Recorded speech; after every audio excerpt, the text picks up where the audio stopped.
It was a cold December morning in Washington, yet the heat of controversy was rising across every trading floor and newsroom in the nation. Donald Trump had just claimed once again that his tariffs had created great wealth for America. The words were simple, declarative, almost triumphant, but they set off a chain reaction of questions, debates, and silent calculations across the economy.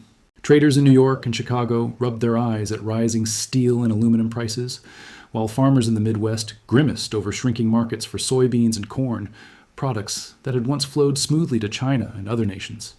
The claim of wealth creation was bold, yet the reality behind it was far more complex, tangled in supply chains, consumer costs, and retaliatory tariffs. Was this a moment of political theater or an actual blueprint for economic prosperity? That was the question Americans everywhere were now asking, and the answers were anything but simple. Tariffs are, at their core, taxes on imported goods. They are intended to protect domestic industries, reduce trade deficits, or apply leverage in negotiations. Trump, throughout his presidency, leaned heavily on them, targeting billions of dollars worth of Chinese imports, slapping duties on steel and aluminum, and occasionally threatening Europe and other allies with additional levies. His claim was that these actions generated wealth, bolstering American industries, strengthening domestic manufacturing, and forcing foreign nations to respect U.S. economic interests. Economists and analysts, however, were quick to point out that the story was more nuanced. Short-term benefits could exist, such as temporary increases in employment in protected sectors, but they often came at the expense of higher prices for consumers and strained relations with trading partners. In the heartland, the impact was tangible. Soybean farmers found themselves suddenly facing shrinking demand as retaliatory tariffs took hold, wiping out billions of dollars in potential income. Even government aid packages meant to offset these losses often fell short, leaving many questioning the claim that tariffs could produce great wealth for ordinary Americans. Steel mills in Pennsylvania and Ohio initially celebrated protective tariffs, hoping for a renaissance in domestic manufacturing. Yet rising raw material costs, supply chain bottlenecks, and fluctuating demand created a far more complicated picture. Across the country, consumers noticed higher prices on imported goods, electronics, and even basic household items. The wealth Trump celebrated appeared, to many, to be concentrated in select industries, while the average American felt the squeeze of rising costs and economic uncertainty. Historical context provided further insight. Economists often compared Trump's tariffs to the Smoot-Hawley tariff of the 1930s, which, while protecting certain industries, deepened the Great Depression by stifling international trade. Modern tariffs, implemented in the 21st century, have repeatedly demonstrated similar dynamics: temporary protection for a few sectors, long-term disruption for consumers and businesses that rely on imports.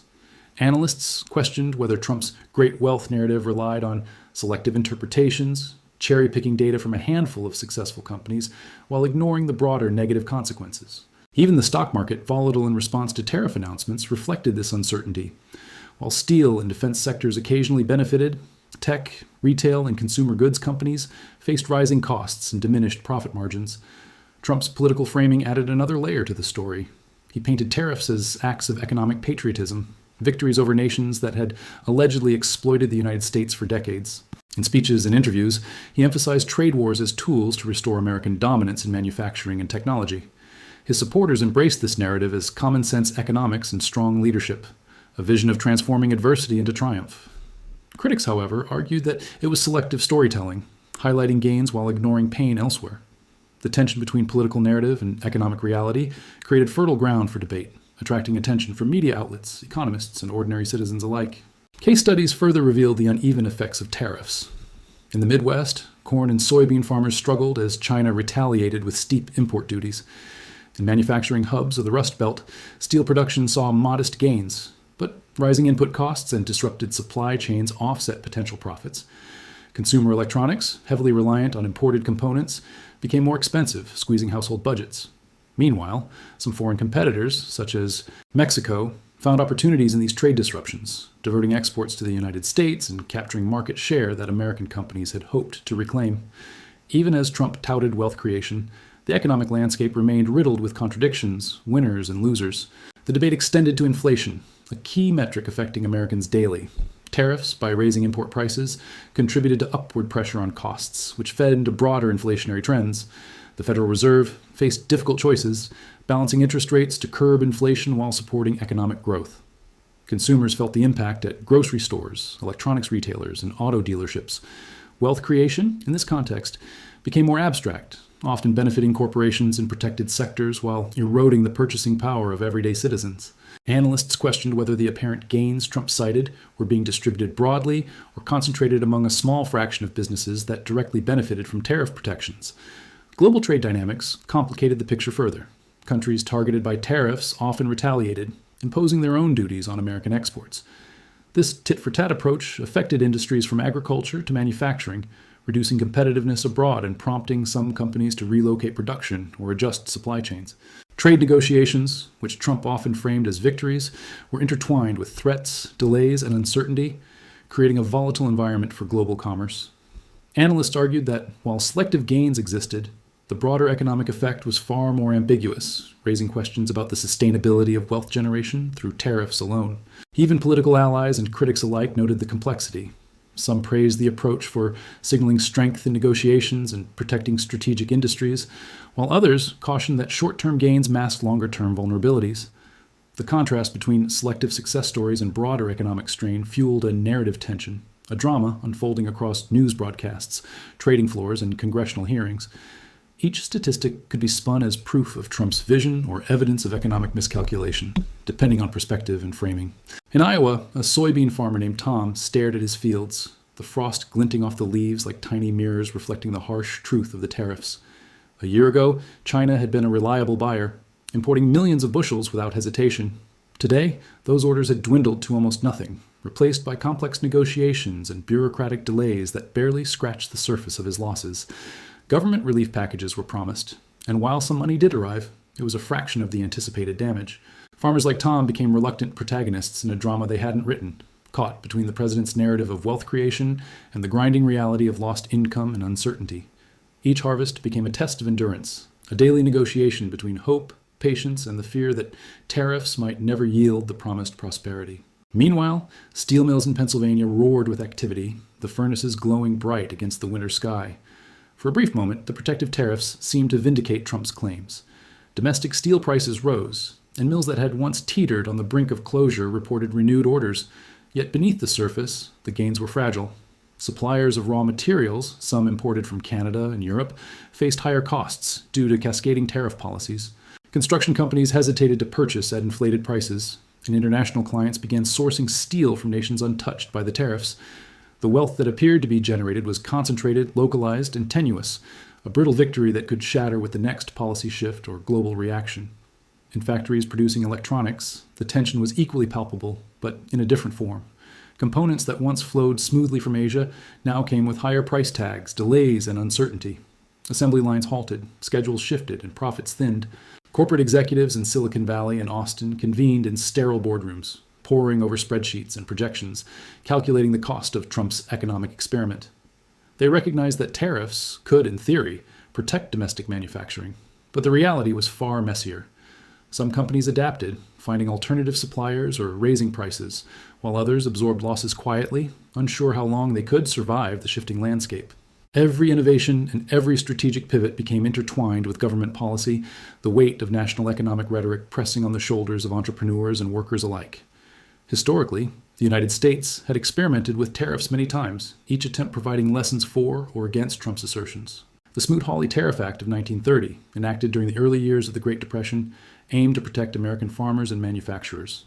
In practice, it deepened economic contraction by provoking retaliatory tariffs abroad, reducing global trade, and increasing unemployment.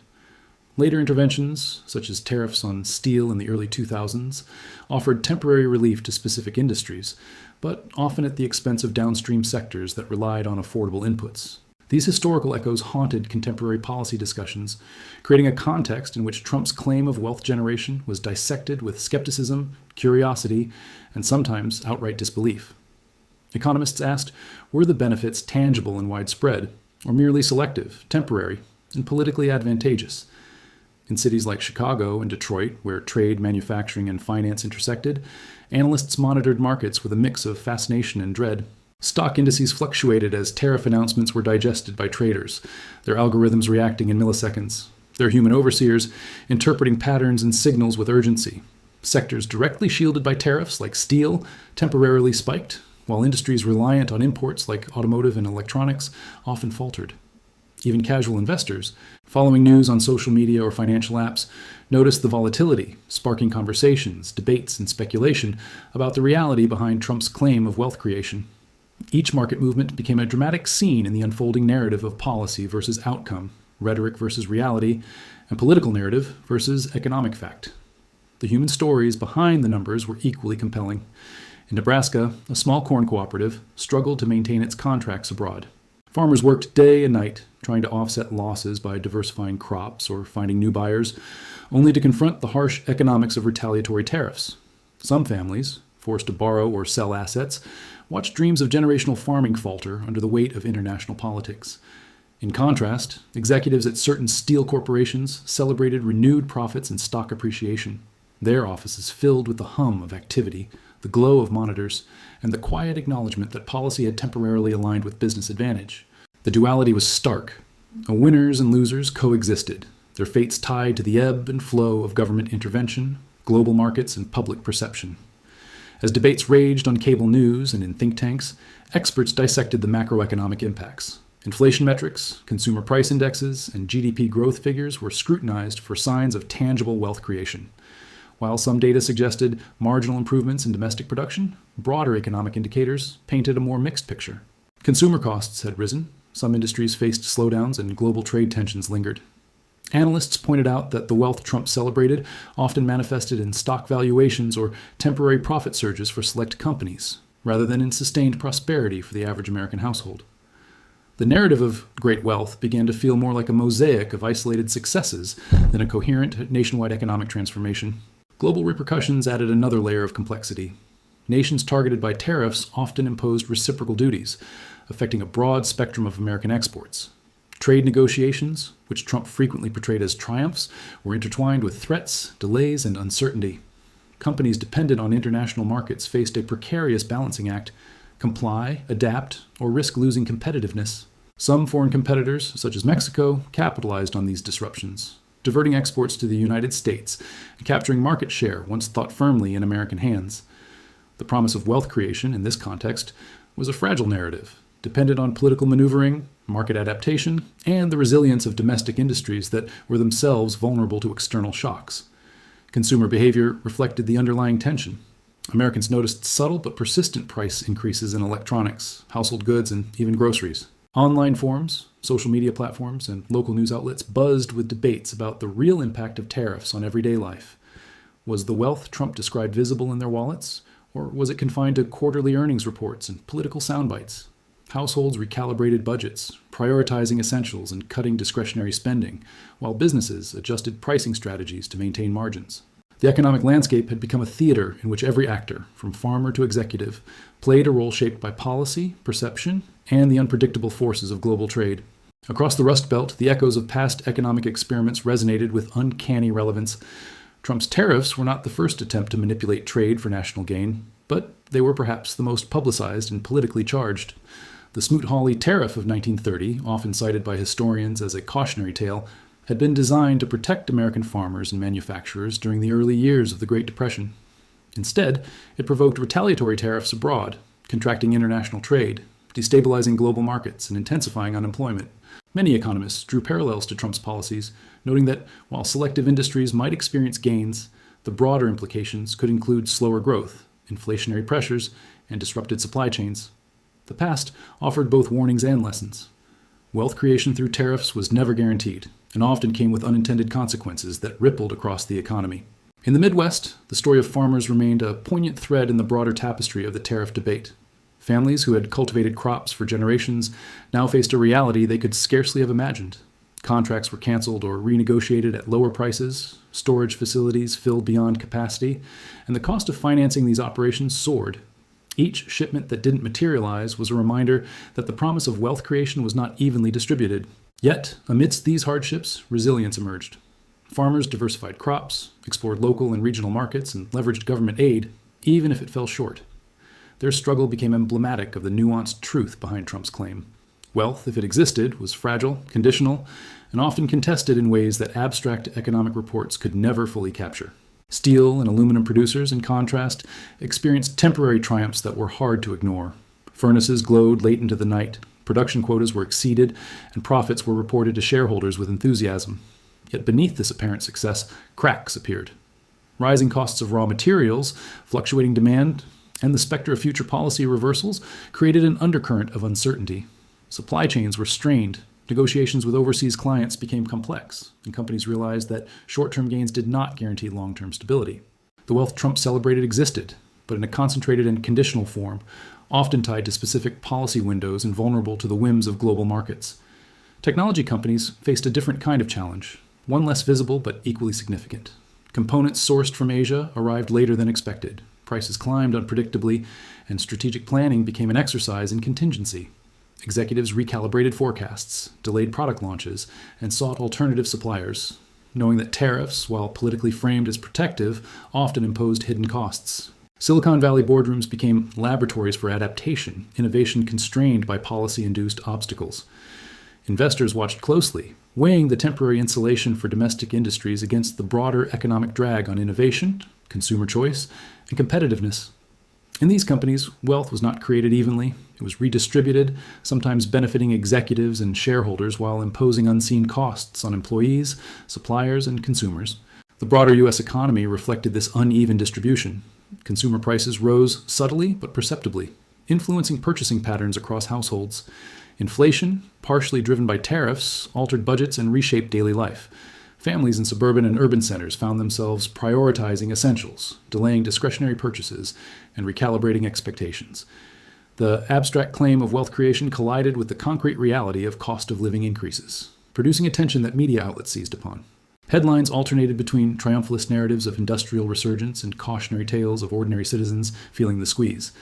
Social media amplified these stories, creating a dynamic feedback loop where perception often overshadowed nuance. Expert opinions added further layers of analysis. Economists pointed to marginal improvements in domestic production, reduced trade deficits in certain sectors, and temporary employment gains as indicators of success. Conversely, many highlighted the inflationary impact, the stress on supply chains, and retaliatory measures by trade partners as counter-arguments. Analysts emphasized that wealth creation was neither universal nor guaranteed. It existed in specific contexts, often for limited durations, and frequently accompanied by unintended consequences. The debate, while deeply technical, also carried a narrative resonance. It was a story of competing truths, a tension between political assertion and empirical evidence, and a drama played out in boardrooms, farms, factories, and living rooms across the country. Global trade repercussions intensified this narrative. Countries affected by U.S. tariffs often responded in kind, imposing duties on American exports, complicating market access, and creating a ripple effect across industries. Agricultural exports, manufacturing, and consumer goods faced new barriers, forcing companies to innovate, negotiate, or risk losing competitiveness. Meanwhile, some nations, including Mexico, seized the opportunity to expand exports to the U.S., filling gaps left by disrupted supply chains. These unintended outcomes underscored the fragility of wealth creation. Benefits were sector-specific, sometimes fleeting, and contingent on both domestic policy and global reaction. The complex interplay of local advantage and global competition revealed a nuanced economic landscape that defied simplistic assertions of prosperity. Political narrative further complicated public perception. Trump's assertion of great wealth resonated with supporters who valued nationalistic economic framing and the idea of reclaiming American industrial power. Yet critics highlighted the uneven distribution of benefits, the burden on consumers, and the strain on international relationships. Media coverage reflected this polarization. Triumphant stories of revived industries coexisted with accounts of hardship, uncertainty, and economic adjustment. Americans found themselves navigating between optimism and caution, between policy promise and lived reality. The story of tariffs and wealth creation, far from being a simple tale, had evolved into a multifaceted narrative of tension, suspense, and debate. By mid-2025, analysts could see patterns emerging across sectors. Agriculture continued to struggle under the weight of retaliatory tariffs, with aid packages only partially alleviating losses. Industrial production showed temporary spikes in certain areas, but supply chain pressures and rising input costs limited sustained gains. Consumer prices reflected subtle but cumulative increases, impacting household spending and reshaping expectations. The stock market remained volatile, with gains in protected sectors offset by weakness elsewhere. In sum, the evidence for great wealth was complex, conditional, and often dependent on perspective. Selective industries benefited, while broader economic pressures tempered the narrative of nationwide prosperity. Amidst these unfolding developments, the human dimension remained compelling. Farmers adapted, executives recalculated strategies, and consumers adjusted behaviors, each responding to forces beyond their control, yet intimately tied to policy decisions. The drama of tariffs was not just economic, it was intensely personal, affecting livelihoods, aspirations, and the very rhythm of everyday life. Through this lens, Trump's claim of wealth creation could be evaluated not solely through abstract metrics, but through tangible experiences.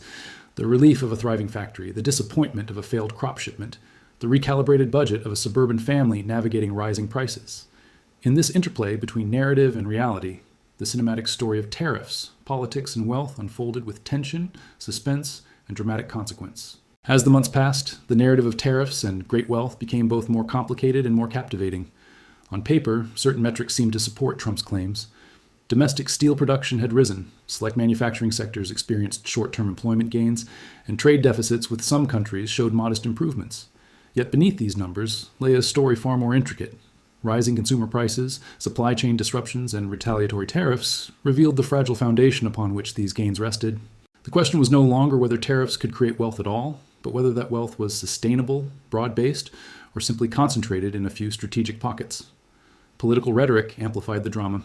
Trump framed the policy as a triumph of American economic nationalism, a statement that the U.S. would no longer be exploited by foreign competitors. Supporters embraced this narrative, interpreting rising production in steel or short-term profits in protected industries as proof of visionary leadership.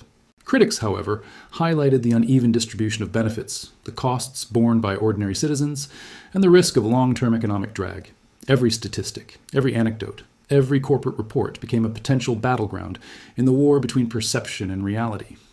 Wealth, it seemed, could be both created and obscured, depending on which lens one chose to apply. Farmers in the Midwest offered a stark contrast to the narrative of triumph. Despite government aid and adaptation strategies, many continued to struggle with lost contracts, fluctuating commodity prices, and the uncertainty of global markets. The wealth that Trump celebrated seemed abstract from their perspective, a narrative claim at odds with the daily grind of managing fields, equipment, and financial obligations. In these communities, the question of whether tariffs truly created wealth became a lived experience, one measured in canceled orders, financial stress, and the painstaking search for new markets. Their stories added emotional depth to the policy debate, reminding observers that economics is ultimately about people, not just numbers. In urban industrial centers, the story was different but equally complex. Steel and aluminum producers celebrated short-term gains, while technology and consumer goods companies navigated cost pressures and disrupted supply chains. Stock market reactions reflected this duality. Indices rose and fell, often in unpredictable patterns, illustrating the uneven impact across sectors. Investors, analysts, and corporate leaders all grappled with the same dilemma: how to interpret selective gains within the broader context of national and global economic dynamics. Wealth creation, it became evident, was conditional, often dependent on timing, sector, and strategic foresight, rather than being automatic or universal. The global dimension further complicated matters. Countries affected by U.S. tariffs often retaliated, imposing duties on American exports and reshaping the competitive landscape. Agricultural exports faced new barriers, industrial goods encountered delays, and consumer products became more expensive abroad. Simultaneously, other nations, particularly Mexico, capitalized on these disruptions, expanding exports to the U.S. and filling market gaps left by American companies struggling under the new trade regime. These unintended consequences highlighted the fragility of Trump's wealth narrative. Gains in certain sectors were counterbalanced by losses elsewhere, creating a constantly shifting landscape where winners and losers coexisted in uneasy balance. Analysts synthesized the evidence with cautious conclusions. Marginal gains in domestic production and reduced trade deficits existed, but they were often offset by inflationary pressures, consumer cost increases, and long-term uncertainty. Wealth creation through tariffs, the data suggested, was selective, temporary, and highly contingent on both domestic policy management and global reactions. In essence, Trump's claim contained a kernel of truth in specific contexts, yet it did not translate into a universal or sustained form of prosperity. The cinematic tension of the story, between political assertion and economic reality, between narrative and lived experience, reached its peak in these analyses. Yet the human element remained central. Farmers continued to navigate uncertainty, corporate executives adapted to market shifts, and consumers adjusted spending habits in response to rising costs. Each individual, each family, each business became a protagonist in a sprawling economic drama shaped by tariffs, politics, and global competition. The narrative of wealth creation was not a simple victory. It was a mosaic of adaptation, resilience, selective gains, and persistent challenges. Trump's declaration of great wealth functioned as both policy assertion and political messaging, a story that inspired some, frustrated others, and captivated an entire nation. By late 2025, a clearer picture began to emerge. Temporary industrial gains, particularly in steel and aluminum, were offset by persistent agricultural struggles, rising consumer costs, and complex global repercussions. The stock market reflected this uncertainty, oscillating between optimism and caution as investors weighed gains in one sector against losses in another. Analysts emphasized that wealth creation, if it existed, was neither uniform nor guaranteed. Instead, it was a product of selective advantage, conditional circumstances, and strategic adaptation. The narrative of great wealth was therefore both fact and fantasy. Fact in the sense of tangible gains for specific industries, and fantasy in the sense of broad, lasting prosperity for the nation as a whole. The cinematic arc of this story, spanning farm fields, factory floors, stock exchanges, and living rooms across America, illustrated the tension between perception and reality, policy and consequence, narrative and lived experience. Tariffs, as a tool, had the potential to influence wealth, but their impact was uneven, contingent, and often unpredictable. Political framing magnified perceived successes while downplaying challenges, creating a story that was as compelling as it was complex. The audience, watching the drama unfold, was left to interpret, question, and evaluate. Which parts were real, which were narrative, and what lessons could be drawn for the future? In the Midwest, farmers like Tom and others had become reluctant case studies of these dynamics. Corn, wheat, and soybeans, once staples of export growth, now faced uncertain markets. Contracts were canceled or renegotiated at lower prices, and the logistical cost of rerouting shipments added to the burden. Government aid, though substantial, rarely matched the cumulative losses caused by the trade barriers. It was a stark illustration of the gap between political narrative and lived reality. In boardrooms across the country, executives watched these struggles with a mixture of empathy and calculation, knowing that their own profits were often buffered against the shocks that smaller operators could not absorb. The contrast highlighted a key tension in Trump's claim. Wealth creation appeared concentrated and conditional rather than universal and sustained. Meanwhile, industrial centers showed a different story. Steel and aluminum manufacturers reported temporary surges in orders, as tariffs insulated them from foreign competition. Production lines ran hot, employment in these sectors saw modest increases, and quarterly profits reflected the short-term protection. Yet the surge was fragile. Construction companies hesitated to purchase materials at inflated prices. Some overseas clients sought alternative suppliers, and input costs for raw materials remained volatile. Even with government support, the gains were uneven and often counterbalanced by hidden costs elsewhere in the supply chain. Analysts pointed out that these isolated successes, while real, did not necessarily equate to great wealth in a broad or lasting sense. The technology sector, heavily reliant on imported components and global supply chains, illustrated another dimension of the impact. Silicon Valley companies faced delayed shipments, increased procurement costs, and the challenge of maintaining competitive pricing. Product launches were postponed, margins tightened, and investor confidence wavered. Even as Trump framed tariffs as tools of economic leverage, the reality in tech-heavy states like California and Texas revealed a more nuanced outcome. Protection for certain domestic sectors could simultaneously hinder innovation and competitiveness elsewhere. The tension between narrative and evidence deepened, creating fertile ground for public debate and media scrutiny. Consumer behavior became a barometer of these shifts. Americans noticed subtle but persistent price increases on electronics, household items, and everyday essentials. Inflation, partly driven by tariffs, chipped away at discretionary spending and reshaped purchasing decisions. Households adjusted, prioritizing necessities, cutting luxuries, and seeking alternatives where possible. This behavioral change underscored a fundamental question. Even if certain industries gained, did the average American experience the wealth Trump described? The evidence suggested that for many, the economic story was less about triumph and more about compromise, adaptation, and navigating uncertainty. Global trade dynamics added complexity to the narrative. Countries targeted by U.S. tariffs responded with countermeasures, imposing duties on American exports. Agriculture, technology, and manufacturing sectors felt the pressure as markets contracted or became less predictable. Meanwhile, other nations, like Mexico, seized opportunities, expanding exports to fill gaps created by disrupted U.S. supply chains. This unintended consequence revealed the delicate balance of economic power. Wealth generation was never guaranteed and often required coordination, adaptability, and strategic foresight beyond the initial imposition of tariffs. The global chessboard of trade illustrated that every move had consequences, some immediate, others delayed and unexpected. Public perception, however, often diverged from economic reality.